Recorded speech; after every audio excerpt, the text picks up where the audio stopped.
سپاه پاسداران نیرو زمینی سپاه پاسداران دارید تمام ایشان جمعش کرد و در یه جنگی تا بر علیه ما استفاده اش کو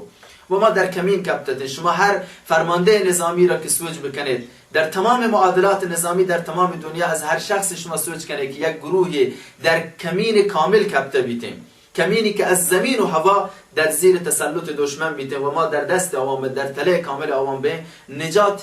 امکان پذیر نه، 1% امکان نه، ولی فقط قدرت الله و مدد الله و نصرت الله و ایمان اهل ایمانت. یعنی کسانی که در یه جنگ تحت می عزیزم می دوست نشما گندید که گوچه خون سردی دارن جنگ کنن و گوچه شجاعتی دارن بدونشی که سنگر گرفته باشه تیر و مستقیما دارن نیروانی که سنگر گرفته گند آوانا دارن جنن تا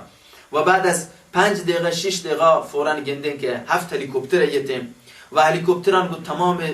قوا و تیاسر می همراه و می دوستان حمله کنند و از هر طرف می همراه